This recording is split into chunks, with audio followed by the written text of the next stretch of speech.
Hello, everybody, and welcome to episode 114 of Dissonant Waves. My name is Dominic, and Ritz and Tricks are here as always. Howdy. Hell yeah. Just had to share this meme instantly. It's that top 10 jobs kids want, that where everybody's shit posting what the top jobs are, and then they just put it number 10, podcast host. Oh, yeah. I'm two of these, or three of them. Yeah, you found hyperpop artist and remember the remix album. No, I saw White. Oh, I was gonna suggest ketamine dealer, but Yeah. Hey, Retail at Heaven by Mark Jacobs. that's me. Yeah. We got a lot of stuff to talk about this week. We got a wide variety of projects and things. We are returning. I was going to say, we got 4 albums and 2 EPs, so we got a lot of departures, got a lot of returns. Origami Angel, Somewhere City, Return EP, Depart EP, and of course the Jazzy Whomst single.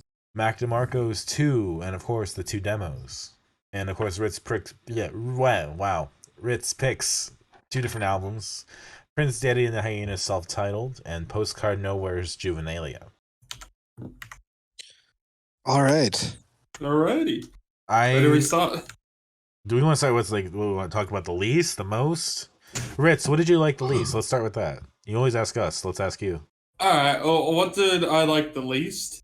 It's probably going to be a big surprise because I chose it. But it's actually this is a week where actually anything could have won on some of our other weeks, and then some of the albums would have won on even more competitive weeks. So it's not even one of those ones. That being said, this is the one that could have won other weeks, and it's Prince Daddy and the Hyena. Okay, Prince Daddy and Hyena self-titled. All right, let's see. I guess I'll do the quick introduction because I admittedly only discovered Prince Daddy last year when Rock Band did their anniversary pack. They were one of the 4 artists on there. I knew of Origami Angel and Mum Jeans going into that. I actually hadn't. I'd heard of Prince Daddy, but I hadn't listened to them. And then I finally got around to listening to them, and actually found that they had quite a bit of important context in the emo scene. They were actually obviously a part of Counterintuitive Records as well. Yes. During that time when they did Cosmic Thrill Seeking Forever, or Cosmic Thrill Seekers, I think is actually the title of that album. Yes. I'd actually discovered kind of context that had happened with the band and stuff like that. Like one of the most upvoted posts on r/emo was the lead singer proposing on stage, which there's probably some references to that in this album, because I think that was actually in between albums that happened. Oh, that's cute. It is cute, but then you also search it up and it's like the engagement got broken off, and it's like, all right, well, now I know way too much personally. You just learn way too much personally about a band, and you go, it's cute, but why do I know this now? And I'm not going to be the person speculating on any of that stuff, obviously, on that podcast, but the person that they proposed to as well was Kississippi. That was the band that they were in, and she spoke about it a lot on her last album, Mood Ring. When you look into the lyrics of that, I haven't fully looked into all the lyrics on this Prince Daddy and the Hyena, but listening to some of the lyrics on here, you kind of expected some of that is probably a reference to that. That being said, though, this is basically an emo album. Yeah, of course, other context too. Origami Angel considers them a huge influence for them, so to have them on the same episode is kind of fun. Beyond that, kind of like a common theme we've been coming across lately is that this album was inspired by a car accident that the band was in a couple years ago. So car accidents really bring out the lyrics in people, don't they? Adult Mom, Fan Club Wallet, now Prince Daddy and the Hyena. So you have to write a song about being a car wreck. You completely roboted there. What was that? I was going to say, I need to write a song about being a car wreck. Oh, that did not help. Okay. Hold on, Dominic. Pause the recording for 2 seconds. Anyway, as we were saying, a little technical difficulty there. Do not worry. This is just how Discord works. Yes. Fan Club Wallet, Adult Mom, Prince Daddy, the Hyena. They're all there together surrounding a campfire in my dream. I might need to write a song about one of my car accidents. I might need to get my license and start crashing cars to write songs better. That sounds like a Sly Withers song. Just that alone. That's a coincidence. I just bought tickets to see him live today. Damn. You could write a great track about that. Yeah, Prince Daddy and the Hyena. This album's a little uneven, I feel like. It's an album that's definitely got moments on there, and there are songs and moments on here where when it hits, I'm really enjoying it. Like El Dorado, I think is probably the highlight off here. Okay. It's not the only thing. Not the only time on here though. At the end of like the first proper song, which I'm just getting the title for, a random exercise in impermanence, where it actually starts going in like the first song's saying like this softer kind of like intro to it, I guess, and then it kind of like does get harder as the song starts. But the outro to that is just actually where this album really actually starts properly. Like, not as in that's where they've intended for it to be the start. I mean, that's when it finally hits. So we've had like, for you. Mm-hmm. Yeah, we've had like an intro and stuff, and it's like it's fine, I guess. But like that kind of just outro to like, what is it? It's like breathe until you're 45, then have another kid, just like your daddy did. And he just sings it in this really fucking great flow as well. And it's like the first moment where I've gone like, yeah, okay, that's fucking cool. Jesus it's just kind of like shit. Yeah. Which I always appreciate a song that just starts out very boldly like that. Mm-hmm. When this album has something to say, it picks up. I mean, I guess El Dorado doesn't really have too much else to say other than it just kind of be like a whole. It sounds practically like a breakup song, to be honest. Although, looking at the Brooklyn Vegan article and skimming it, I'm not quite sure if that's actually what it is. I think I posted it. That did come in handy. Yeah. That being said, it's an album that's trying to do things, and it does actually succeed when it does things, but it also just tries those things a little too much sometimes. Yeah, I mean, for me, like, there were moments I liked throughout that were like, okay, Jesus Christ Ain't Shit, that's fun. I think How As You Figured, it's a really cool song. But it really, around Shoelaces is where it properly starts kicking into gear into like, yeah, Shoelaces in just one piece. And then like, all of that hits. And I like what's going on here. But I'm just like, yeah, this part's really cool. This part's fine. But this part's really cool. But this part's fine. Chris, what did you think of it? I was busy this week, very busy. So I didn't really get a chance to listen to much of them, and this one just stuck out to me the least, and it was just very kind of like mid, and I can't really remember anything about it. You had a whole car ride to play your playlist of all these albums over and over. And she just listened to Mac DeMarco over and over. Honestly, I did listen to a lot of Mac DeMarco. That is fair enough. This was just an excuse for me to smoke weed and listen to Mac DeMarco. I'm not even going to lie. No, fair enough. I listened to a lot of Origami Angel. As long as you don't lie about it, go ahead. No one can ever get pissed at you just smoking weed and listening to Mac DeMarco. People can only just get pissed by you disguising it. Yeah. Oh, I mean, I'm back in a legal state, so. Yeah. Congrats. Mazel tov, as they say. Yes. Well, when I'm going on this album, though, kind of like when I'm talking about those moments that like they try stuff and it, they just try it a bit too often. Like it's these kind of like interlude tracks. They have 3 of them. And on the first attempt, it was like, okay, yep, it builds in going into a louder song again, it's fine. But songs like Discount Assisted Living, which on the Brooklyn Vegan article as well, they said they didn't want to talk about the song. There's not really much to talk about. It's the same lyric over and over.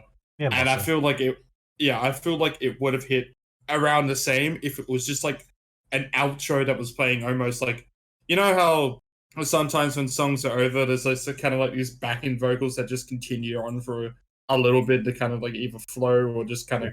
Or there's parts or like a coda that kind of happens. Even like I'm thinking of I Want to Be a Groundskeeper with My Best Friend Raccoon, maybe. Like that's a fun that's a fun little coda. Kind of like that. It would have been the same just as that. It's one of those moments on here that could have been better. If it was like, or it could have been better if it was shorter because it's just a little too repetitive. But as I'm being negative on here, there are still highlights off this record. I actually think the vocals on here fit the instruments quite well, even though he is quite a rough vocalist on purpose. Yes, he's intense, like very like screechy and harsh. Out of all the softer tracks as well, I want to point out Baby Blue is actually a really good outro on here. But if they are going to be trying to do those softer parts on here, like I think having that those last 3 tracks are kind of like its own little arc of like, you know, Discount Says Living leads really well into Black Mold, and Black Mold's kind of like the centerpiece of the album, and that goes on for 9 minutes, and then you have that little nice kind of relaxing moment of Baby Blue to kind of, you know, even things out. It makes the album feel more experiential than it might actually be. Now this is also the first proper Prince Daddy album that I've actually listened to in full. Like I've listened and put them on in the background, but what I mean by listen in full properly, this is like the first time I've actually like intentionally listened to everything and actually trying. So I don't know if the earlier ones are supposed to be better or if this is considered their best effort yet. I am not aware enough in the Prince Daddy fandom.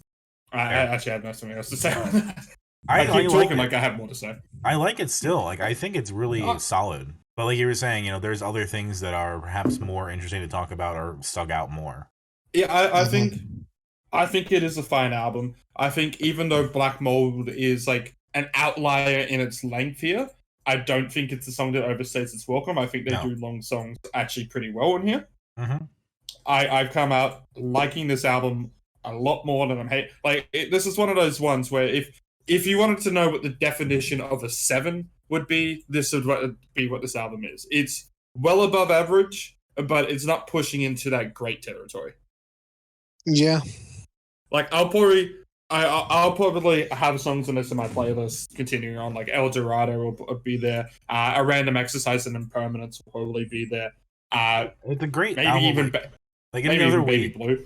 Yeah, in another week, this would have been maybe something more to highlight or more to like focus on. But in the midst of what we have, it kind of recedes because there's just other stuff to talk about that's more outstanding, I guess. Yeah, I want to, like, it's one of those things. So I just want to talk more about it, and it's one of those times. Like I come out of here going like, okay, well, Prince Daddy put more stuff out from here. I'm going to pay attention because I still do respect this album. But when I'm saying that kind of whole great territory, it's going to be like 10 years down the line. And, this will be one of those things where I'm going to have to actually look at myself 10 years later and see if this is held up or not. But in 10 years, I doubt we will be talking about this album. We might go and talk about this band still. That's a completely different topic because this isn't their first album. They got multiple albums out there. Yes. But this is one of those ones that just kind of exists at the moment. And it's hard to really properly talk about it. It's not doing anything new. What it is doing, it's doing mostly well. And it's just an emo record. Yeah, that's pretty much it. It's something that, there's some fun moments on it. There's some really interesting musical stuff on there. But is it going to be something that we're talking about? Maybe if we listen to more of them, we'd kind of figure out where, if we were to talk about something that would be, maybe that is Cosmic Thrill Seekers, maybe that is their triple collaboration. Now that's what I call Music Volume 420. Yeah, which I believe that was also with Mum Jeans something else. And I can't remember who they are. What is that? Now that's what I call Music 420. I need to know exactly Pictures of Vernon. Thank you. Yes. But maybe it's something like that. I don't know if this is gonna be the one, but this is gonna be like the one that we might look back at and be like, that was a pretty solid. That's a pretty good like second, third best album, maybe third or fourth. Not the outstanding one, but not like maybe their worst, not their like second worst. I will say, interestingly enough, though, as well, on that 420 split, Mississippi actually features on the Prince Daddy song. Oh, that's fun. But actually, it looks like there's two. Yeah, it's two versions of the same song, but one has Mississippi on it. Oh yeah, Thrashville and Thrashville 2 out of 3 or something like that. Yeah. Yeah. Interesting little But favorites for me, Baby Blue. Kind of discount living, kind of discount assisted living, black mold, baby blue. That whole section is really good, and I also like Hollow As You Figured. My least favorite is probably just something like Adore the Sun. Yeah, I reckon my least favorite is something like Adore the Sun as well, or Discount Assisted Living. I think it just doesn't really need to be there. Favorites are actually, I'm just going to keep it as El Dorado and Baby Blue. Blender for me. Fair enough. I disagree. I want to say I do disagree that the album is a blender. However, I do disagree. Why Trix is. Yeah, I understand why Trix is taking that. Yes. Yeah. I do want to mention Curly Q as kind of their lead single and something that they were kind of touting as the one song that they have that's musically like in tune or on key or whatever. And I don't know. That's just I tried to listen to it as kind of a standalone song on there. It does not stand out like it doesn't. The favorites on here do. No. Like it's fine, but it doesn't kind of hold the water that I think they were trying to push it to have.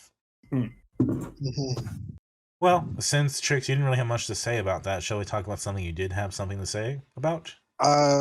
Sure. Why don't we talk about Mac DeMarco? Yeah. All right, everybody, get some drumsticks. Get a little nice distortion guitar. Gonna shove some drumsticks up our asses. KFC or Popeyes? Wooden. Look, I know KFC doesn't. No. The ice cream cones. There we go. That's what I'm looking for. Yes, Ritz, I'm aware. I'm just making it a joke. And for those who are not aware, search up the history of Mac DeMarco and drumsticks and watch the videos. The video is on YouTube. Of course it is. I think that's how his mom found it. Yeah. His aunt sent it to her, didn't she? I can't remember the full story, but it's pretty funny. Now, Mac DeMarco, he's like 32 now, but he made this when he was like 22, maybe? 21, 22. He seems like a perpetually old soul. Perpetually is supposed to be like 39, ever since he was an adult. I just want to say, the first time I saw this album cover, I thought it was Elijah Wood. Yeah, he looks young. In like his previous project, Rock and Roll, or was it Rock and Roll Night? Rock and Roll Cover Band or something like that? Rock and Roll Nightclub. Rock and Roll Nightclub, where he goes more glammy and lipsticky. Very different. And like at least from a album art contextual thing of like, okay, he's going glammy and now he's stripping that back to being very chill. And that's kind of what he went with. And this is like the first album of that. Yeah. How did you find Mac DeMarco, Trix? I think it was like an Amazon Music recommendation, and it recommended I listen to Salad Days, and I like Salad Days, but I liked 2 a hell of a lot more. Yeah, interestingly enough, I was just going to say, I found Mac DeMarco back in 2015, where another one was playing it with Triple J. Like, I think it was The Way You'd Love Her was the song that was playing the most there. That's a good one. When I was in high school, I first found out about Mac DeMarco just because people were talking about him and I guess Mac Miller and stuff kind of in the same breath. So I always assumed they were kind of related. And it's like, no, they're not. They're just friends and they did stuff together. But they're very different musically. Very much so. Yeah, like even if you look at the cover, he looks like he's still going to be in his 30s or something. And he's like, nah, he's younger than any of us now. Yeah. It's too late to be successful. Might as well just kill myself. I don't know about that. Might as well sing an Ode to Viceroy first. Yeah. This album is just loaded with bangers. Can I give my controversial opinion? Go ahead. 2 demos is better. It is. Okay, that was not controversial at all, I guess. I never really get into Mac DeMarco demos, I'm not gonna lie. I just think having the rawness of it is much more interesting to me than hearing how it's produced and mixed. I like both versions, and it like kind of flip flops for me. But there are definitely like some songs where I think I do prefer the demo version. Yeah, like the album itself is fine. I like it, but it's not something that super stands out to me, especially in a week like this where there's just so much going on. Having like the chill kind of just easygoing listening record, you really needed to stand out in some way. And for me, the demos stand out a bit more just because of the rawness and even the interplay with 2 itself and how like you got Dreamin' Fast, Dreamin' Slow, and you kind of hear like how some songs kind of transformed into the actual album. That kind of stuff's like really cool. Yeah. So Mac DeMarco invented slowed and reverb, right? It's called Jizz Jazz. The what? That is what he calls it. That is what he calls it. Jizz Jazz. He really likes Star Wars, I guess. Yeah. Oh, there's an anniversary edition of 2 that just came out. Is it just the 2 albums together? Yeah. Yes, it is. It just came out 2 days ago as well, so we could have waited. Damn. But yeah, a fucking good album. Yeah, lead us through this. Like, what is your go-to here if you're choking up and hanging out? It just, I don't know, just like it's just good vibes throughout the entire album, and like when I hear the opening like jangle on cooking up something good, I'm like, okay, yeah, I'm gonna be in for a little treat. Yeah, it's just now isn't cooking up something good about like a meth lab? Maybe not necessarily a meth lab, but definitely drugs are involved. Yeah, hold on, I'm gonna search up. I'm pretty sure it's actually about that. Because I mean, it's talking about how Rip's out on the pavement flipping it for dimes. And he's probably the brother that's doing ballet, if the song structure makes any sense. Yeah, maybe. No, I don't think so. No. Okay, it just says drug dealing, so it might not be a meth lab. I just thought when it comes into that though, when it's drug dealing and stuff in here, and when it's that cooking up something good in reference to that. Well, he just likes his cigarettes, man. Yeah, and I don't blame the man at all. Yeah, you two are kind of twin souls in the era of still smoking when it's so taboo. Still smoking in a taboo world. Here's your second album title. I've never seen when I guess it's just Australian culture. I've never seen it when it's been taboo. The only time I've ever seen someone try to stop someone from smoking was a preacher in the CBD who was trying to convince everybody that they're going to die and go to hell. And some dude was just like having a ciggy next to him because he just wanted a ciggy. And the preacher was just like, "Hey man, you don't need to smoke that." And then he immediately backed off because he realized if he tried to stop this tradie from having his smoke, he was not going to leave with his eyes still the same color. Yeah, I mean, for me, like in my lifetime, I'm seeing, the transition from like smoking sections and non-smoking sections in restaurants to like not having that at all, and the way smoking is just changed culturally from being a pretty commonly accepted thing to like, oh, you smoke, okay, sure, I guess. Yeah. Like whenever we hire someone at my workplace who smokes, everyone's kind of like, oh, okay, what year is it?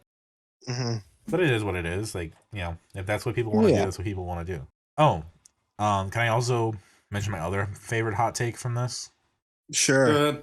Here Comes the Cowboy is way better. Yeah, that's a hot take. That is a hot take. Yeah. I will defend Here Comes the Cowboy endlessly. Here Comes the Cowboy is a good shit post. Anyone who took it than anything other than a shit post did not actually listen to that album. You come at me and tell me that Heart to Heart is not a good song or that K is not a good song. There are good moments of Here Comes the Cowboy, but every other Mac DeMarco album, like since 2, is better. Do you want to hear my hot take? Sure. About this record? I consider it a Christmas album. I think you mentioned it on the Christmas episode way back when. Yeah. I definitely have, but I consider this album a Christmas album. What about it is a Christmas album to you? I listened to it a lot during Christmas one year, and it just kind of kept that vibe for me, and so I just think about Christmas. Trick's got a pack of Viceroys for Christmas once. I did not get Viceroys. Look, I've looked into getting Viceroys. I have to go to Canada. Oof. Which is where Mac is from, so that makes sense. Yes, they are a Canadian brand that they do not sell in the States anymore. What was it? Violent Soho that had a song about Viceroy? I think Viceroy has different meanings. Viceroys are not a popular cigarette here. I know, but I was thinking about that. Yeah. What's the actual definition for Viceroy outside of cigarettes? It's an official who runs a polity in the name and as a representative of the monarch of the territory. I think we also talked about that in the Violent Soho episode as well. Yeah. I knew roughly what it was, but I didn't want to say shit until I had the fucking definition. Yeah. Also, Australian smoking culture question for you, Ritz. Because of how expensive cigarettes are in Australia, do you have pack-a-day smokers? Yeah, of course I do. Damn. I used to work for them. Damn. Yeah, it's expensive, but that doesn't mean people are going to do whatever they can to get it. Yeah. Yeah, that's fair. It's not a case of cigarettes are expensive, so I'll cut down on it. It's a case of cigarettes are expensive, so I'm not having lunch today. Fair enough. Like I would love to see the chats and Mac DeMarco get together and put something out. It'd be so different. I think you would need to drink a bottle of cough syrup to understand that album. We need more weird collaborations. Like we need a Lulu for something like this. God, I yeah, mean, we did have the chats collaborate with Genesis and Russo for a live cover of Talking Heads. Yeah, that was weird. I know, but it's still kind of interesting. We haven't really had much collaborative albums this year, though, have we? No. Unless you count the Beatrix the Stage Riddle for Kids collab. Which, classic. Will go down in Dissonant Waves history as one of the most interesting collabs of 2022. Definitely. Well, the only collab thing that I can think of this year was King Gizzard and Tropical Fuckstomp. Which I did not like. I don't remember if I listened to it. Satanic Slumber Party. We did it for 99. Oh, yeah, that's right. You loved it. Danger Mouse and Black Ford also did one that I've listened to as well this year, but we haven't covered that. Yeah. You loved how witchy it was, Trix. Yeah. Oh, yeah, you're right. So, question also. What the fuck is Boza? Boza? I actually don't know. I've pronounced the E because I feel like you have to. It's fine. Let's Google it. Boeza. I assumed it was like bizarre, but pronounced funny is one word. It's an ancient Chinese proverb. Someone is saying. Someone just says the Mac works in mysterious ways. I think I'm on the same Reddit thread as you are. I'm in the same Reddit thread as well. Yeah, I think no one actually knows what the fuck it. I think Mac DeMarco might have just accidentally smashed his head against the keyboard. It's an instrumental and it's a banger. Yeah, I like that he has the mystery. Not enough artists have mystery to their work, and they always want to explain it. They're like Dan Aronofsky telling you about like what Mother is about, and you're just like, shut up, man. I don't want to hear that. Let me think about Mother the way I want to. Mm-hmm. But 2 demos. Still got to see if I can find that fucking Facebook post again where I think it's Mac's mother tells Mac DeMarco to stop smoking. Yeah, I would love to see another collab. A weird mashup of Annie from Petite League and Annie from Mac DeMarco. Yeah, I could see that working. Oh yeah, did you guys watch the that video too? Oh fuck, I forgot. They said it was essential. It's not real. It wasn't really essential, but like it was worth watching because just you want to take it to the next level. You ever get your skull fucking cracked? I gotta watch the Tism video still, and I gotta watch that. Yeah, it's on my list of things to do before we end this year. I will make sure to add it on to the next time we cover Mac DeMarco. Alrighty, that sounds fair. But what I like about 2 demos is I feel like some of the songs are more interesting, even like from the titles. I think Lonely Shredder is a better example of what Mac is trying to portray on this album. Like something like Cooking Up Something Good portrays that Lonely Shredder type, and kind of having that on the album helps it, I think, just from a conceptual, you get it better. Yeah. And also, look, I do agree. Just quickly with the demos, the one take that is a good enough reason to prefer them over the studio is it is a completely different sound with these demos. They're a lot rawer and they're at times a lot different. But for me, when I personally just enjoy listening to Mac DeMarco, or why I go to Mac DeMarco, I like just how kind of clean and chill it is, and those demos just do not do those for me. Maybe if I was smoking as much as Trix, it would do different, but I like the cleaner production on the Mac DeMarco song. I need to pick up the Mac DeMarco signature cigarette holder and capo combo. The funny thing is that Mac has a very unique presence in modern music, but he achieves that very much so. But he achieves it by doing pretty much the opposite of most people who want attention. Yeah, he's very chill, like very, very chill. Have you ever seen the Fender video with him, where he's demoing like the new American Standard Stratocaster? No. Okay, well, it's a great video. I'll link it in a minute. But he just talks about how like when he writes music, there's no rules for him. He's like, if I want to plug a guitar into a bass amp or a bass into a guitar amp, I'll do that. I like that. And he's just like, there's no rules. It's music. Yeah, absolutely. Have you ever seen Mac DeMarco's video game? No. It's the one where you have to shave Kira and Jay Cameron. Oh. It's fucking funny. Because Kieran J. Callanan opened on a couple years back, like 2017. He opened for Mac DeMarco What a weird thing. I'm just trying to imagine what that sounds like. Because you have like fucking bravado tracks playing before, you know, some really chill guitar music. I'm pretty sure Mac DeMarco was on the Kieran J. Callanan album at some points as well. I'm just trying to imagine like Big Enough and then like Oh Device were playing not long after that. Yeah, but literally the whole point of the video game is that it's Kieran J. Callanan and he's got stubble, and you have to shave his beard. That sounds like a WarioWare game. So it practically is. Nice, Roy. So I was looking in the morning. There's a rumor going around that Mac hasn't really put much out recently because when he was signed to the record label that he was on, they required like a thing a year. Gotcha. And whatever point that expired is when he stopped doing so much. Yeah, that sounds about right. Wouldn't surprise me. And that's why he split up his demos into two for Here Comes the Cowboy. Yeah. Well, those came out a couple of months apart. So yeah. But I kind of am curious, you know, if that is true. I don't really know for sure. What is a new Mac DeMarco album going to really sound like? Because I know I posted a little thing how he talked about it's going to sound like an Ewok Village kind of thing, and I don't know quite how that's what he means. I'm hoping for good things. Yeah. Good album. It's Mac DeMarco. The man hasn't written a bad song. Never ever. Not from everything I've listened to. I've enjoyed everything I've listened to of him, and I'm pretty sure I've listened to everything. Choo choo, coming right at me. It's fun. It's better than the talk song about trains. Yeah. I mean, honestly, the biggest shitpost still that Mac DeMarco has done on Here Comes the Cowboy was still the fucking title track and the music video for that, which was absolutely fucking disturbing. Was that him in the reptile?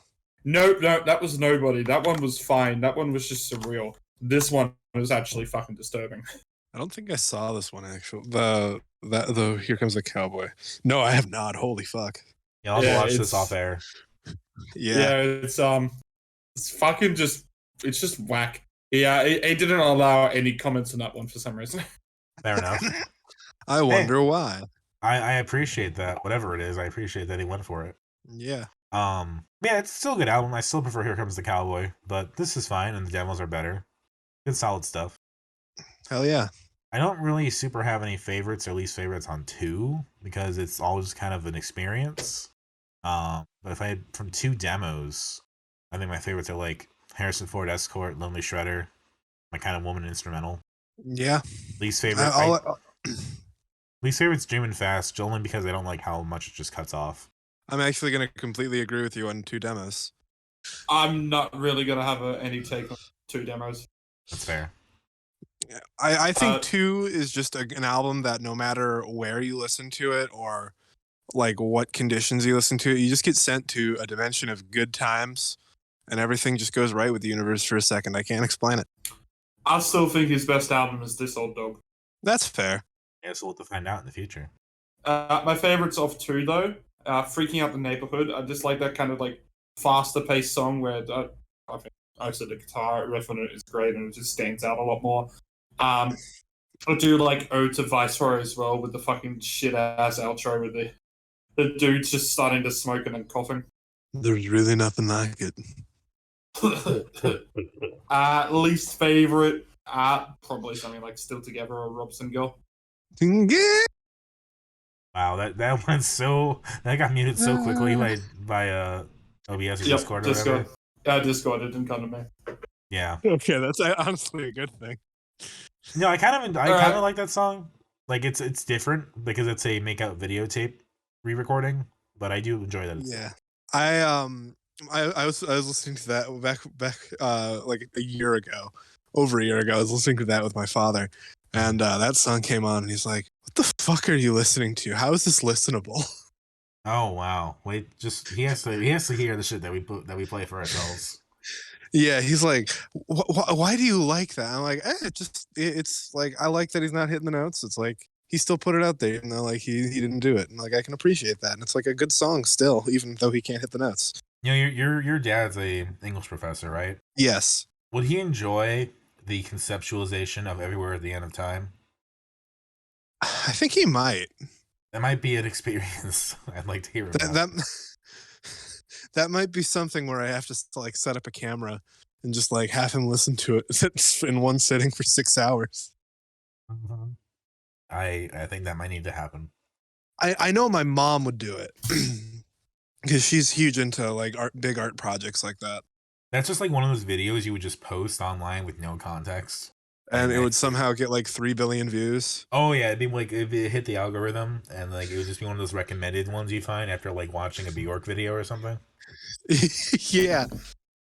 My father, an English teacher, listens to Everywhere at the End of Time. In real time. In real time. Oh God, set up like a live stream. Yes. Okay, no wait. Here's what I'd have to do for the video. I'd have to get a couple different cameras. Yes.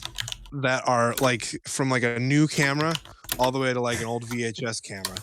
No, okay, yes, but also let me pitch you on this. You do this during the holidays. Yeah. You have the fireplace going. Okay, we don't have a fireplace. Okay, well, or it's decorated like Christmas. Maybe it's a fake fireplace on the TV. Okay. You just get the warm glow of like an ember and just like the wintry time outside, and it's just. I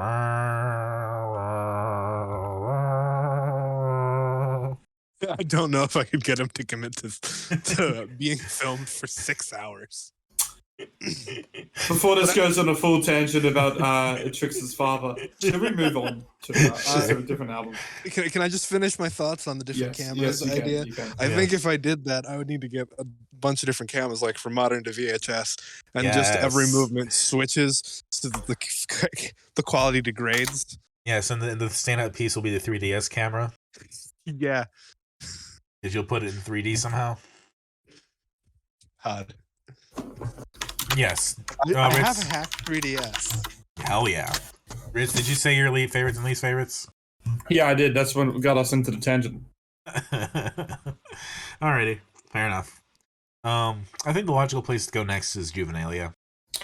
This one is a lot better than Prince Daddy and the Hyena, just because when it comes to all this kind of like, we've probably since Home is Where, technically, we've been covering a lot of the more underground experimental side, or the kind of more truly DIY side of emo. And so far, this is personally the best of the lot this year when it comes to that DIY.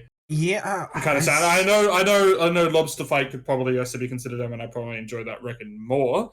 But when it comes to the actual like kind of DIY proper, like really just one person doing it by themselves, I think this is the one. Just from this year, and this is my personal opinion. Everyone else can argue about it later. I think this is at least the most interesting one. Yeah, I guess I saw the way bigger boot against this more. I think, but. I think what B. Lambert has going on here is pretty interesting. And also, they list a lot of like inspirations like Stomach Book and things like that. And I think if you go based on just that, you'll have like a preconception of what you think this is going to be. Like, oh, it's going to be loud and a lot of noise and a lot of like stuff happening. And sometimes that happens a little bit, but this album goes largely in the other direction, that it's very quiet and chill. Yeah, this is one of the softest emo albums that we have covered. Like, it is tagged on Bandcamp as The Microphones, and I think that's a much more better indicator for what this is. Yeah. That is true at some points. However, I feel like songs like Decompose, It's Alright, and I the one song, ironically, that is a reference to The Microphones, Headless Horseman, Horseless Headman. Well, I was going to say with that song specifically, it really takes from the dynamics that Phil Elverum uses on those projects, just like how, like especially like Microphones of 2020, kind of like how he layers the every time there's a new instrument, it almost comes out as like a surprise. I think B kind of took a lot from that. I will also add on one point, whilst I would not consider the Microphones emo at all, I think that's just post-rock avant-garde kind of folk. There is no doubt that a lot of the current and previous waves of emo have had a lot of inspiration from Phil Elverum. I mean, Tiger's Jaw is literally named after a Microphone song. Yeah. Yeah. I mean, when we covered Malsaturi, which that one I'm still not quite sure if I consider emo, but they seem to be in the same scene as everything else. That one was definitely a lot more microphone sounding as well, and they were on the Through the Soil compilation, like a lot of artists like Horse Jumper of Love was and stuff. That was a bit of help from Phil Elveman was the one who did the photo after that, so he was kind of a reference on there as well. And that was a big selling point of it. And like honestly, in some ways, I think we're almost not late to coming across Postcard Nowhere, but they are much more into this scene and like the other bands that are associated with them, like Tooth Cemetery that B is also in. But you know, B has put out a compilation called The Light under Postcard Nowhere that has a lot of the people that we've covered, or at least some. You know, Paranol has a song on there. Asian Glow has a song on there. Melania Cole, who was on Through the Soil, has a song on there. So B is pretty prolific for being like 19 years old. Definitely. And like there's multiple bands, multiple projects. If you look at the releases, this came out pretty much the same time as another album called Sinner. Oh, there's a lot happening. And like I looked on the SoundCloud, there's just hyper pop shit too. Like that's really interesting and weird. The one thing that does surprise me about this album as well is that at the end there's these two very long songs, but realistically that last of the long songs it could be broken up like everything else is, because there is quite a lot of just random, and by random I'm not meaning this in a bad way. It's just the songs just suddenly flow out of nowhere. Yes. Yeah. It has the parts are much more defined. Well, it's not even just the parts. Like, everything at the edge of the earth flows so well into Falling Down, Down, Down. Which, by the way, Falling Down, Down, Down reminds me so much of the Alkaline Trio cover that's of White Horses that's in Tony Hawk's American Wasteland.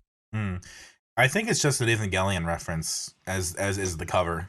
Oh, I'm just meaning the actual, like... That's fair. The actual sound of the song. Yeah, okay, fair. Like, it's very clear that B has watched Evangelion. There's other stuff I've seen that just is other references. Fair enough. But Headless Horseman, that 12-minute and 30-second song, that's the only one of the two there of this, where it actually feels like it's kind of like the actual only moment where it feels like the music stays the same. I mean, I know it has a different part and a big outro to it, but it's the only one where it feels like the same song going on for more than 10 minutes. Yeah. And the next song could be split up into parts. I don't understand why it's not. It kind of should be if everything else is here, but I'm not the one who determines song lengths or albums on here. But there is quite a lot of different sounds that goes in this record. I mean, the ones that probably sound the most similar, I guess, from each other are Miss and Rocket.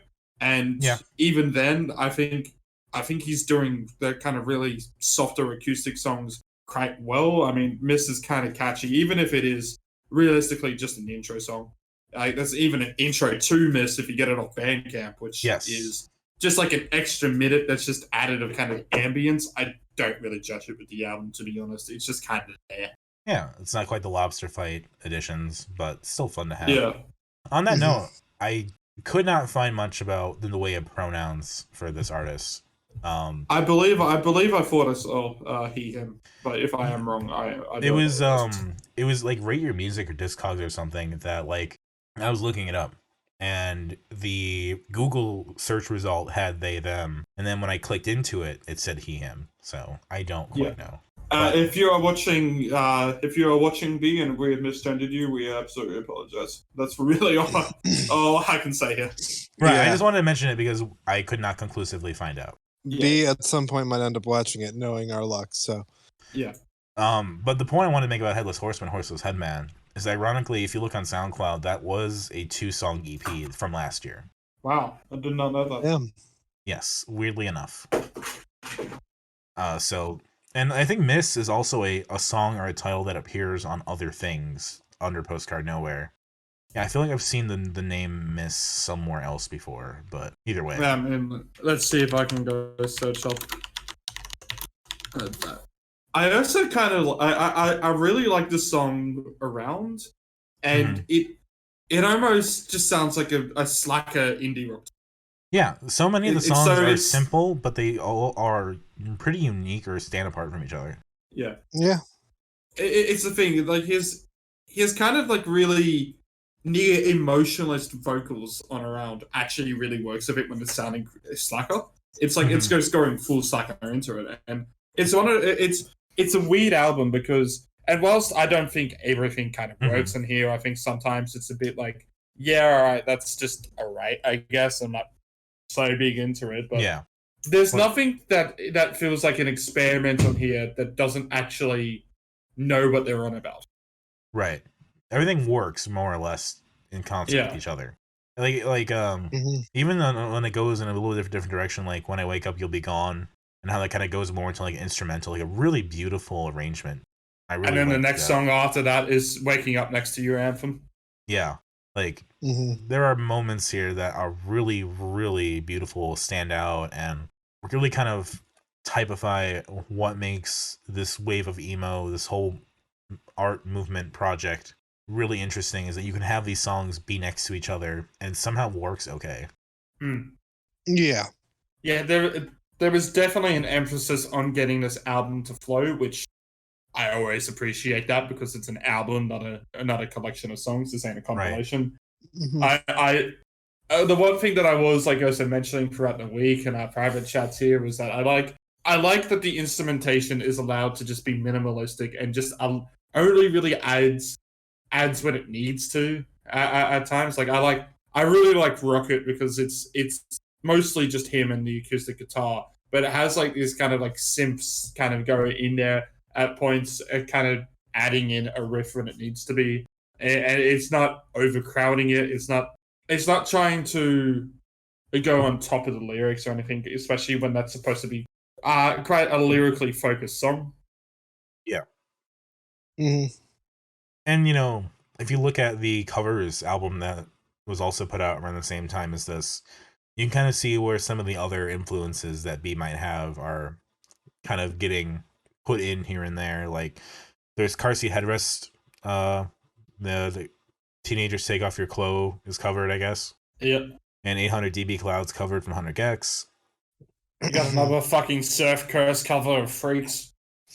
And of course, Song for a Guilty Sadist by, Crywang. Yeah.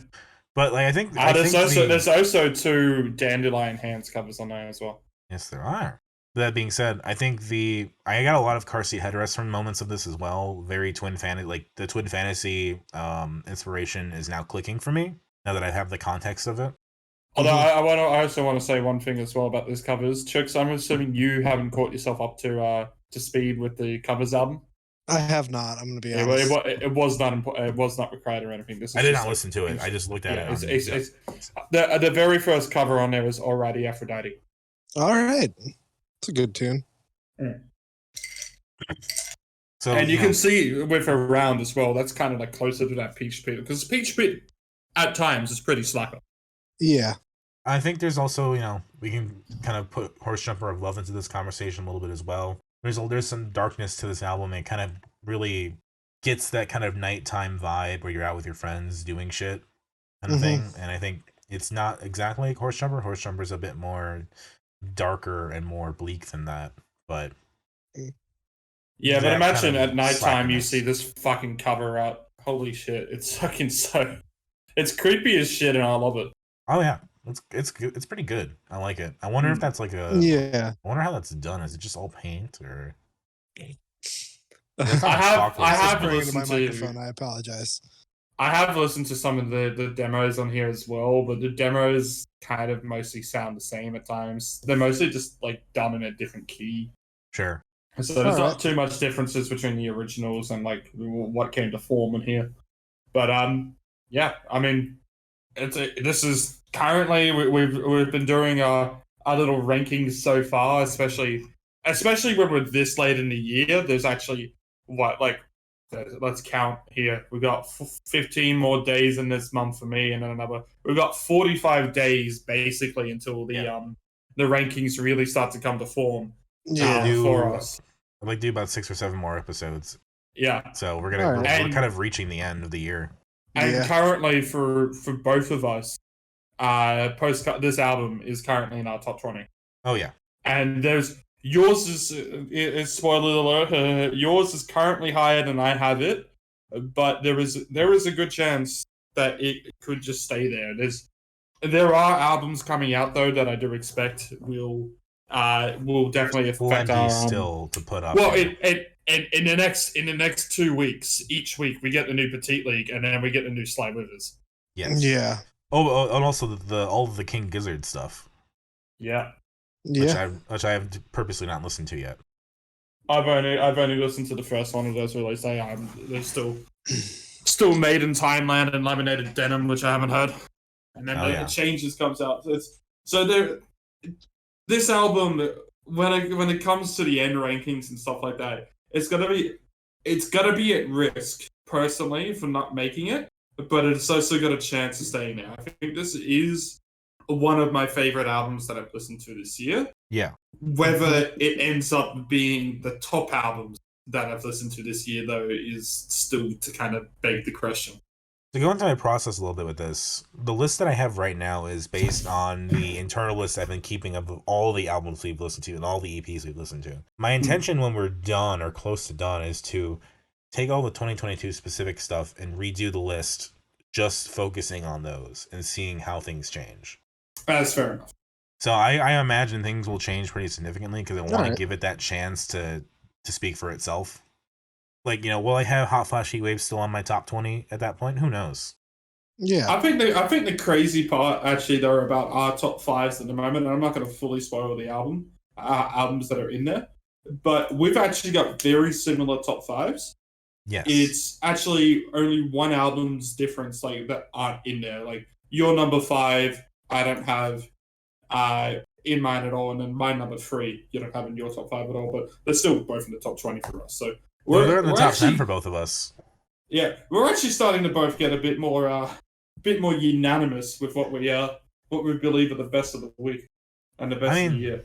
And there's the significant disagreements that we have are also super interesting to me as well. Like in the second half of the top 10, kind of where we start diverging quite a bit.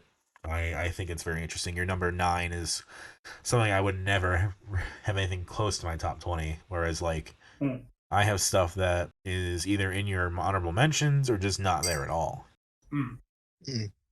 Either way, though, going back into Postcard Nowhere, I think this is a great record. I think whilst it doesn't hit every single time, I think it's still got a lot to work on.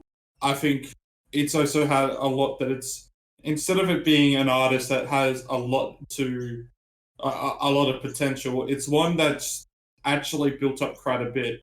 So maybe it doesn't have much potential further down the line unless there's still some changes. But if it still stays where it is, it's still going to be a great discography. I think there's a lot of potential still. I think B is only 19. Things can only go up. That is true. But I'm just judging by the sound alone.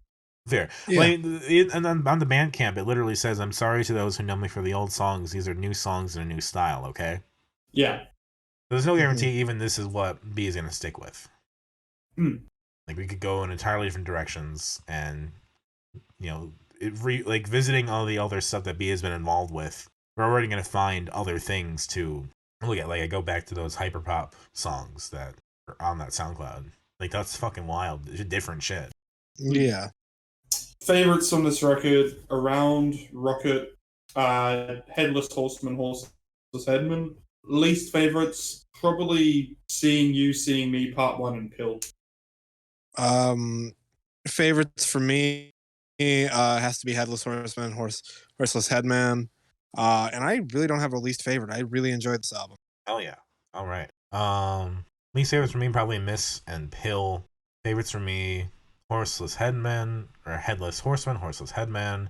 Both that and the Part 4 later on. I also like Juvenilia, Sylvia. And When I Wake Up, You'll Be Gone. If the Sky is Full of Yous and Me's, it's really up there as well. And Rocket.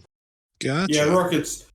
I still probably got one of my favorite lyrics, Rocket, as well. You're having visions about heroin and Marilyn Monroe. Yes. I don't know what the fuck he really means by that, but I kind of understand what he means by that. And I like that little bit of ambiguousness, but also kind of knowing what they're on about. It's juicy. All right. Anyway, Dominic, you saved it for last. So remember when I listened to Somewhere City originally, and I'm like, it's all right, but it's not quite Gami Gang. Yeah, and what's your take now? Yeah. They're both masterpieces. Yeah, I was expecting that from you, to be honest. I still think Somewhere City's better. Honestly, yeah. Chicks? Just say it. Gang's better. Was that? I had to think for a second, but I think Gami Gang is better. So the thing I noticed is that Somewhere City loops perfectly. Like, if you listen to it, the air up here loops into Welcome To almost seamlessly. Like, if you're not paying attention, Cool. It'll just play again, basically.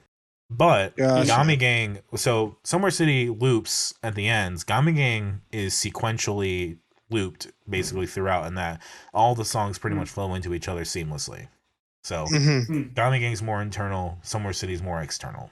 What that means, I don't necessarily know, but I was really impressed sitting down with this album and we're actually like listening to it and giving it the attention that it deserves and coming away like, yeah, all of these songs are good. All these songs, you know, they have the pop punk emo trappings sometimes, and it's not like they're the most original things in the world ever, but they're good. They're so consistent. I'll quickly say my piece as well, because I discovered this album when it released, because I had actually discovered them in 2019 after the Gen 3 EP, so I was actually caught up with the single releases on here. And then I listened to the album, and it came out late November, so it was actually kind of just before my I was doing all my rankings and stuff, and I actually ranked it high. I ranked it as my 10th favorite album of that year, and I ranked Dr. Whomst as like my 51st or something favorite song of that year. And when I'd actually done the rankings, I was like, have I actually kind of just ranked this a little too high? Because I just listened to this quickly. Is it just old because it's fresh in my mind? And now I look back on it nearly 3 years later, and I go, no, I've ranked that too low. Yeah. No. This is actually personally one of my favorite fifth wave emo albums. To date, I don't think it's a 10. I don't know if I consider it a strong 9 even. Yeah, but it's close to that. It's a really good album which has this kind of like, it has this whole theme obviously about escaping the city like every fucking emo album does, and it's not so much though that it's about escaping the city here, which is the main thing to focus on. It's that it's taking this really like positive, it just wants to take everything that he loves about the city and move somewhere else to get away from everything that he hates. And there's also this like kind of this kind of fresh mental positivity happening in the album. Like even Say Less, which is kind of just being about bullied at points, it's actually more actually about him wanting to stand up for himself. That's the whole thing. Like it's not there expecting to be like the badass or anything in there. That's the whole line of if you want to fight me, you can do it. I'm not the one to throw a punch though. So it's like this whole like, I'm probably not going to win in a fight, but I want to stand up for myself. I want to speak my goddamn mind. Yeah. Yeah, I can see why people like this album more in that the songs are, I think Gami Gang, the songs are all quality, of course, but I think these are individually more sometimes highlights, whereas, you know, the overall of Gami Gang is so just good. This is like individually, each of these songs, for the most part, are just really, really solid. There are some dips a little bit, but, you know, they're just so clear, and there's like the video game references work really well into what they're talking about, and the way all the songs like flow together and the way they all kind of are talking about each other is really interesting. The first time I listened to this album, I didn't realize Escape Rope and the title track were two different songs because I wasn't paying attention to the track listing. Yeah, their sequencing is good even here. Yeah. Or like it took me a surprisingly long time to figure out that the air up here literally goes through all of the songs. We do have a little bit of a technical with Trix at the moment, who has just gone off, and now she is back. Okay, Trix. But yeah. Sorry. I mean, I kind of noticed it at the start because like they are basically the same theme in them, which does mean that this is kind of like an 8-song album at times, and then kind of like a whole flow thing at the moment. But even then, the actual like Welcome To and the Air Up Here are both great tracks. The singles on here are probably the standouts, with 24-Hour Drive Through and Dr. Whomst. That being said, I do like songs still on here, like Find Your Throne, the title track, and 666 Flags. One day I hope to build a Gami Gang theme park. Like, Find Your Throne shreds. Say Less is great because it kind of delves into the alternative different like genres and sounds that they explore more often now, where it's more croony at the beginning and then kind of goes into the more traditional pop punk emo stuff that we're used to. But like, it's funny that this is an album that you can clearly see an evolution between 2019, 2021, 2022, but it still somehow comes across as its own really great, unique thing. Like, I it's an mean, artist that's evolving, it but was a still just completely great. different sounding album to the EP that came out, which is the thing, because the EP had songs like I think it was both Sapphire and XD Gale of Darkness. I think it was Sapphire that had a bit of it. I could be wrong, but I know XD Gale of Darkness definitely did. Where they were branching out originally into those kind of bits of hardcore, and then Somewhere City just had none of it. I mean, yeah, not hardcore necessarily, but there is some like fries and vocal fries and all that on like Find Your Throne and stuff like that. So they don't entirely get away from it. But Gama Gang does bring it back, and then as we'll go into the EPs in a bit here, that's kind of where it comes back. Find Your Throne is easily one of the catchiest songs they put out, and it's intentionally supposed to be catchy, but like it's catchy. So so they succeeded. What about you, Trix? Good record. Let me set some stuff down. I think Dr. Whomst was my favorite. Fucking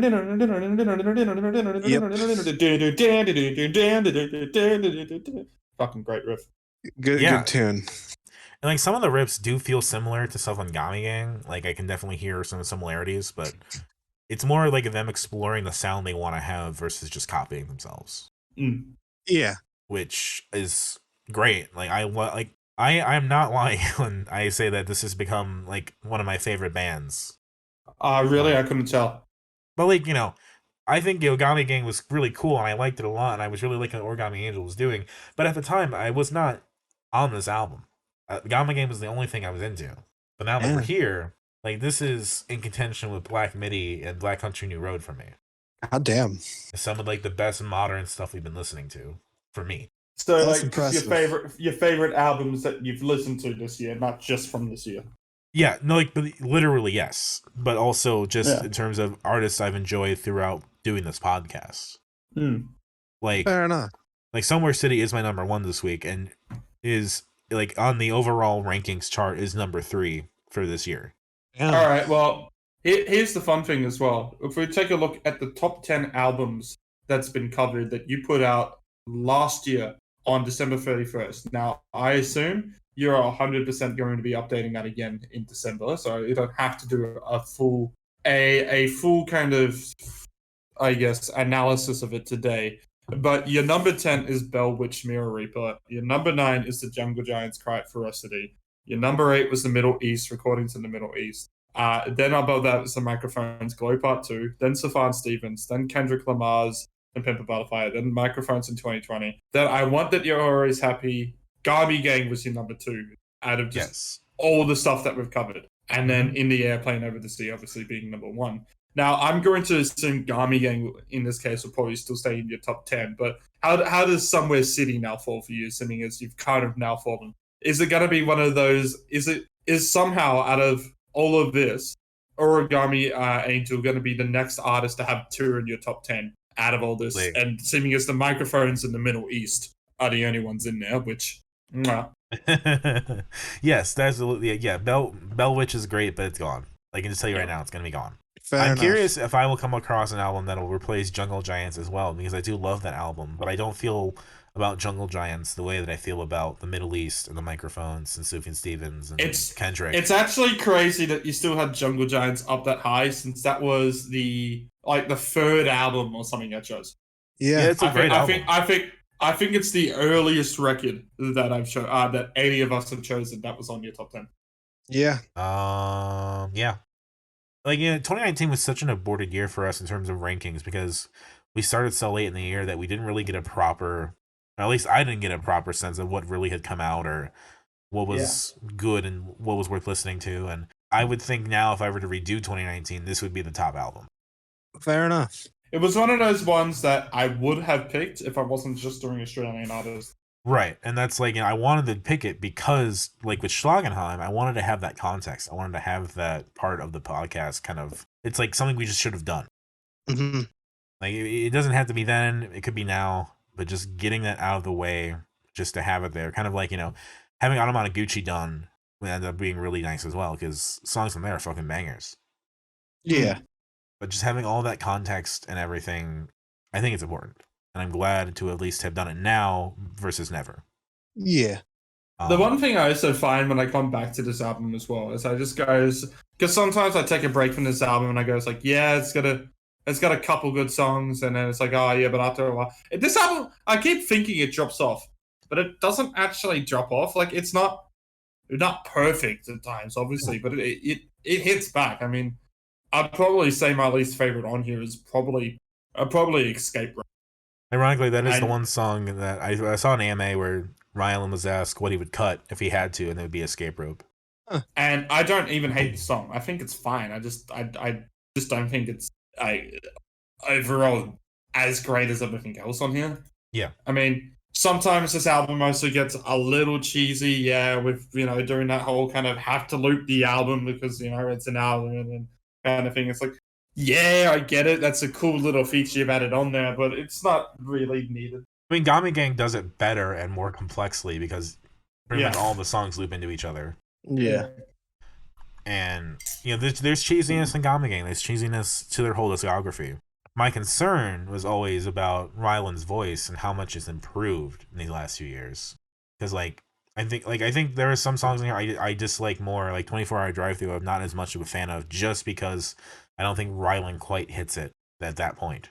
And like some of the earlier stuff, like Gen 3, I think there's similar moments where it's like, he's getting there. But listening to it fully now, it's like, this is where he really got down his singing style, and Gami Gang and all the stuff now is where he really has taken off and has become one of the best vocalists of fifth wave emo, all that stuff. It's kind of watching someone grow into their work. That's really exciting and nice to see. Yeah. This is a good album. I like it. I like it a lot. If I'm going to take a quick look now at my 2019 album rankings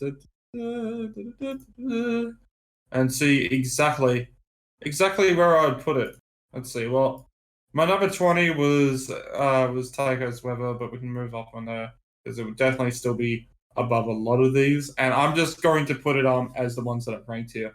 Number 1, it was King Gizzard and the Lizard Wizards and Festa Rat's Nest. I wouldn't put it above that. Number 2 and number 3 were Local Natives and Pup. I do think I enjoy those albums more. 4 was Lightning Bolt, Sonic Citadel. I do like that, but 5 was Tourist Every Day, and I think I would put it above that. So I think if I did re-rank it, and I don't really consider everything else because there was a bunch of other albums that would probably go ahead of it that were lower originally. I think if I just judged that and put it on there, it could have actually had a shot for top 5 of my albums of 2019. Fair enough. And we haven't really revisited a lot of 2019 music since we left that year. We'll do a revisiting our album episode one week, but this is not the year. More of what I'm saying is that we've done like Glass Beach, we've done Anamanaguchi, but a lot of what we listened to at that time is what we have, at least when I've broken it down here. Like, we did 100 Gex, we did Chinese Football, but Pup, sure. But most of what we did in 2019 is the only stuff we've done in 2019. So there's a lot to still explore in that time period if we want to talk about like reevaluating what that year means down the line. I had to do Purple Mountains at some point because that's still an incredible album from that year. Although being on that, I do want to spoil kind of if a hint. One of my picks for next week, I will be doing an artist that did put out a 2019 album. Okay, that could be anybody, but yeah. Yeah. Well, I'll also say that technically we technically have covered this artist before, just not under the artist. Not on the what? All right. Or by something that was actually their project, but yeah.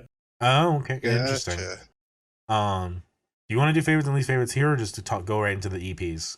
Go right into the EPs. I also just quickly say with the Jazzy Whomst single, I listened to it a while ago. Actually, I didn't really ever go back to it. They'd always had some interesting different takes on their on some of the singles. Like they did a Minecraft EP as well, Yeah. but the album versions are always much better. I like the Jazzy Whomst cover. It's a nice little charity single for COVID.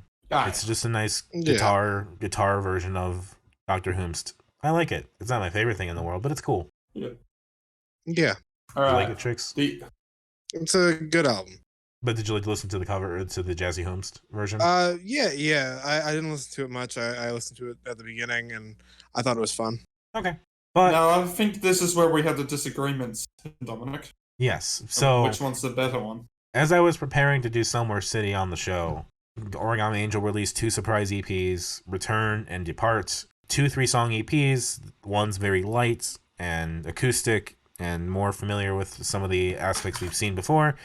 And Depart goes full hardcore. Completely. Yeah. So here's my take, and which seems to be not a complete disagreement from Dominic, but we'll get some differences on here. I think Return is fine. I think it's a nice little acoustic EP. It's currently, in my rankings on there, it's the number 10 EP this year, but I need to catch up on a lot of EPs, so it will probably fall out and probably won't be in there by the end of the year. I think, though, it's a nice, kind of cute little EP that they put out. On the other hand, I think Depart is the best fucking EP of this year by a mile. It is 5 minutes of just pure fucking, to be honest. It's they finally just kept and done nothing but the hardcore, and they haven't shied from any of it. They haven't tried to overextend it any longer than it needs to go. It just absolutely fucking rocks, and it's great. I love it. I think it's better than their Gen 3 EP. That's their two best EPs. Is it a bit? Does it still have a bit of that Origami Angel cheese? Yeah, I look past it on the Depart EP though. I think it's their best EP out of all the EPs they put out. I do think it's kind of weird having like the boyish vocals come back. I think it's for Fawn for a minute, where he's like, "Get my name out of your mouth" or whatever. I think it's kind of funny and kind of cheesy in a way, because it's like, man, your voice is still just really pretty, even if you're going for this, and you do it really well. But yeah, Depart fucking rips, and it's really impressive that they go for it and they stick the landing. Yeah. Like, they've toyed with it, they've done parts of it in Gami Gang especially, but, you know, read into this how you will, this is them kind of just getting that energy out there and fully expressing it as part of them. It's also, it's not the first artist to ever do this experiment, so it's not like this is too innovative or anything, but that doesn't make it so any less impressive that they've just decided to put 2 EPs out that are completely different from each other. And it's basically a showcase of kind of like the range. What's it? The range. That was the word. Thank you very much. The range that that they can do. And Garmin Gang obviously had that in the albums, but it's nice to see just like the min and max, I guess, of the range, just pure concentrated. I'm seeing them next Saturday, so basically in a week, and I'm very pumped to see how it all comes together, because it's like they're still a 2-piece as far as I understand it, and like, I don't even think they really tour. They don't have that many members like on the stage with them, even when they're touring. Do they still use the you have to answer this for me once you've seen them live. Do they still use the Pokemon Dive theme from Pokemon Emerald to open up their set list? I'll have to look, because when I was looking at their set list, or I was looking at a couple videos, they did Minecraft theme, like the piano theme that's, you know, everyone knows. Yeah. Into the Sweden. Yeah. Yeah, into the GameCube intro. Damn. Yeah, they start off with the GameCube intro should be like that into 24-hour drive through. Yeah, they could change the set list up for that was pre-Gami Gang stuff. So I would love to see them, like, my dream thing would be for them to do it on the fly of, do we want to go hardcore, do we want to go light, what do we want to do? Let's flip a coin. I'll personally search it up myself here, but I'm not going to spoil it for you to allow you to have a fresh kind of a take into it. They have a set list out already? Oh, setlist.fm. That's what all their previous stuff, so all their previous dates and stuff. But I'm not going to spoil it for you, so you get a little. It might not be the same set list, by the way. This is just showing off previous performances, not an indication of future performance. But like, now that I've seen, when I went to the Glass Beach show, and that show proved to be a lot for me, that was because they were doing more shit and making it a really special show. Like, that was the one that Your Arms Are My Cocoon came on for out of nowhere, and Glass Beach and Home Is Where and Tyler Odom were all on stage together at one point, and no one quite expected that. I'll tell you one thing fucking though, that won't be a spoiler, this would just be, well, I guess technically is, but it's not that bad. It was the last set list that they did was 22 fucking songs. That's a lot. Yeah. Yeah. Granted, they have short songs, but that's pretty good. Yeah, that could easily be an hour or 40-some minutes. Yeah. It really depends. Yeah, I don't know exactly what the differences in venues that you'll be going at is, but that's an impressive. I would love impressive little list. Yeah, and I would love to see, with the vocals improved, how certain songs get tackled from the older stuff. Like, now that he can do like this kind of hardcore and kind of really sell the Penn Hall type sound, if like the earlier stuff will kind of get upgraded and redone a little bit to match what's going on now. But I don't know. I don't really know if they cover much from the Quiet Hours or anything anymore. Again, no spoilers for you. I'm being a nice man. Yeah. But I like Return more. Only because I think Live from the UFO fucking rips. It is the best song of Return. Yes, and I think it's one of their best songs, period. And Penn Hall's pretty good as well. Francis is fine too. It's a nice little more somber acoustic ballad thing. And I just like that the three songs are pretty different, but they are still somewhat similar. And that's pretty much the same thing for Depart as well. They've chosen three songs very carefully, I feel like. But God, Live from the UFO is so fucking good. It's been a minute since I've heard a song. It's been like, yeah, that's gonna be in my top 20 some songs very quickly. Damn. And you still haven't done. I don't spoil any of this because it's kind of just like I like everyone having the surprise what I put in as my top 10, even though Chooks and Dominic will see what my current songs 25 is. But you haven't actually been able to judge your 20 best songs of the year at the moment, have you? Yeah, I was gonna keep on track of it, and then I didn't. This came out. What? I said, and then this came out. Oh yeah, no, like this. Yeah, this came out, and I'm like, oh shit, I really need to start figuring that out because we're only got a handful of episodes left to go. Yeah, and I really want to be prepared this time because I think my list last year was great, but I definitely spent a little bit of time figuring it out. But there's a lot of great stuff, and I really want to be careful this time not to pick anything from 2021 because there's a lot of songs that would be on the list had they not come out in 2021. I mean, if you make the mistakes, no one really will care other than hardcore date enthusiasts, I guess. I like to be a hardcore date enthusiast. I like plums a lot. Fair enough. Figs. You like figs? I hate figs, but yeah.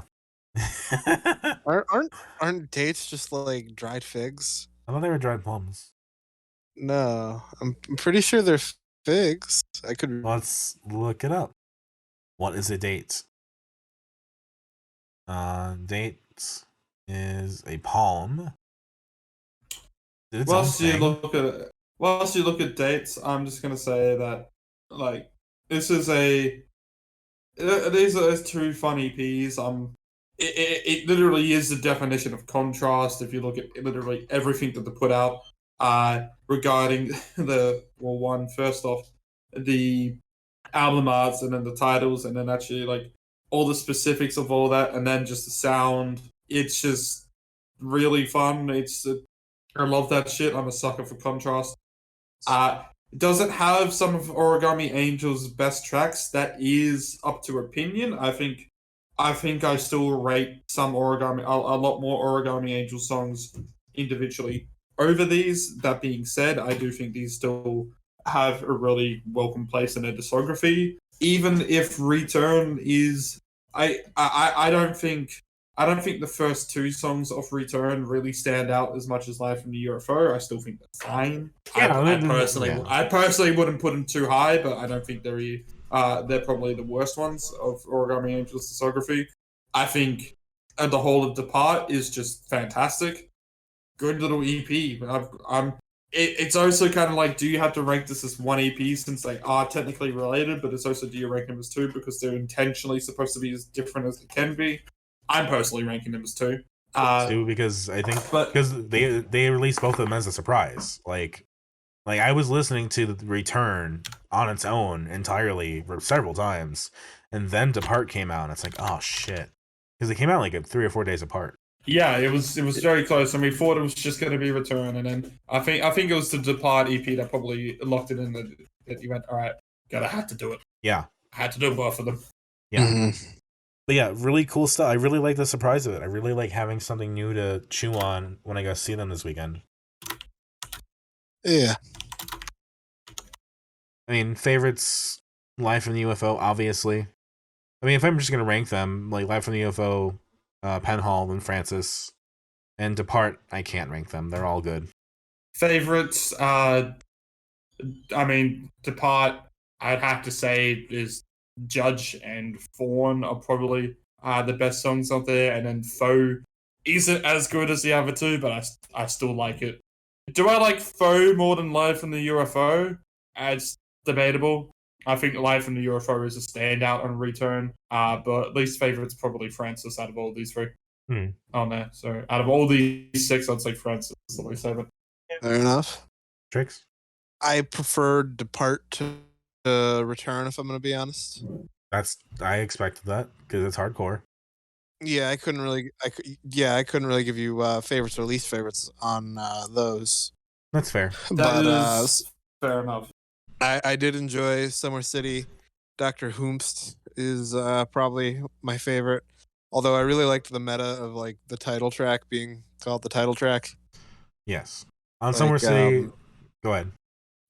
Sorry. No, go ahead. I was gonna say I like that track 7 is just called the title track. Yes, I do enjoy that as well. Mm-hmm. My favorite tracks on Summer City. My favorite track is Say Less. I also like Find Your Throne and The Air Up There, or The Air Up Here. Dr. Whomst is pretty cool too. My least favorite track is probably 24 Hour Drive Through. Fair enough. Yeah. It's a great album. Like, it's a solid 9 something.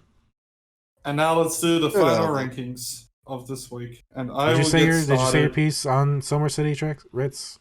Oh, my least favorite Skate Route. My favorite's the title track, 24 Hour Drive Through and Dr. Hoops. All right, overall rankings. I'll get started. Okay. If I had to put the absolute least favorite out of all these, it's really just because I don't really I didn't care as much for them as you two did. Would be the 2 demos. Mm-hmm. Then it would be the Return EP. Then it would be Prince Daddy and the Hyena. And I was debating which one of these I would put next. And I gotta say, it will be Mac DeMarco's 2. All right. Then I would put Postcard Nowhere's Juvenilia. And then the top 2 would be, as it's hard to rank the EP with the album, and when it comes to what has a lot more content and stuff, that kind of comes in the end of it. So even though I think the percentage is higher on how much enjoyment on there, number 2 will be the Depart EP, and number 1 will be Somewhere City. I need a second, so Dominic, go. I enjoyed everything this week. The one I enjoyed probably the least, just because there has to be something. Like, I didn't get as much out of it as you two seem to, so my bottom pick is 2. Then I like the 2 demos a bit more. After that, we'll go with Prince Daddy and the Hyena, because that's still a solid album, but yeah, again, I think Postcard Nowhere's album was better. But, if Origami Angel is going to be one of my favorite bands, at that point, it's going to be Depart number 3, Return number 2, Somewhere City number 1. Yeah, that's fair enough. Fair enough. I'm going to do, at the bottom, Prince Daddy and the Hyena. Then I'm going to throw in the Origami Angel EPs. Just have them both together. And then Juvenilia, Somewhere City. And then I'm going to have just 2 and 2 demos kind of occupying the same one way, depending on the week.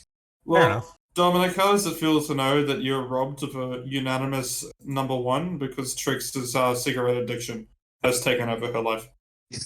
Honestly, I'm more about picking something that Ritz is going to enjoy because All right. I don't make my choices don't make it into your list very often. So having something that I know will is always nice. All right. Well, what are you picking next week then? I'm gonna go last. I'll go first. You wanna go last? I have a game to play. That's fine. That's fine. Well, do you want to at least say what the game is, and then we can answer it at the end? Sure.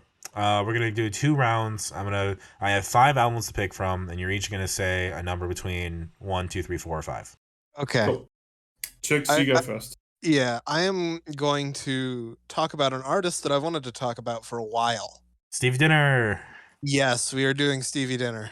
I'm going to be doing Stevie Dinner in 2 chunks. We're going to be starting with the stuff that was just Josh, I believe his name is. And so we're going to be doing the albums Mystery Flavor and Ready to Dine. Fair enough. I'm already looking at the album after. Is that fuck? What's her name? It's fucking. It looks like it's fucking Phoebe from Friends. And it's I don't think it is. I know, but it looks like it's supposed to look like that. It does kind of look like that. It kind of looks like someone's like painted Phoebe from Friends, and then it's like blood on the tongue. Yeah, fair enough. Like it's Lisa Kudrow. That was what her name was. Yeah, Lisa Kudrow. It doesn't look like it actually is her, but it looks like it's someone that's trying to look like her. That's an interesting. Fair enough. Anyway, well, you're not going to be the only one who's picking 2 albums, because I'm gonna pick the first Australian one in a couple of weeks here, and spoiler alert, I'm also picking some stuff that I think is currently in the top 20 because hey, that's just the best way to go. Stuff we should cover. Yeah, and that's the first one of this is going to be the new Big Scary album, Me and You, because I believe that is a very lovely return to form, and just a very, very lovely album. So I'm going to be picking that one. And now to actually answer that question of the artist that we have technically covered a bit of, even though it wasn't their project, and that is going to be the new Alex G record.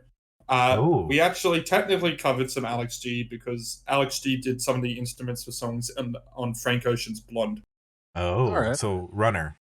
No, the album was called God Save the Animals. Sorry, Dominic. I'm looking at your I'm looking at your lists here. I'm getting them confused. Yeah. Alex G, God Save the Animals. All right. Gotcha. So, like I said, I'm gonna pick. These albums are more widely known than a lot of our picks. Okay. And I'm gonna do it in a couple different ways. I'm gonna tell you when you select a number what you have picked, and the numbers you select are not going to be picked, basically. So the 5 options that I have, we're gonna see what's left. So can I have a number from each of you to start? Trix, you go first. 2. So you pick 2. Ritz, what do you pick? Yeah. I am gonna have to pick 5 and regret it.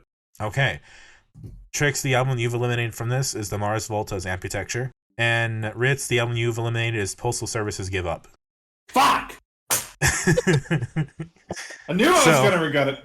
So now we have 1, 3, and 4, and I want you both to say the number at the same time.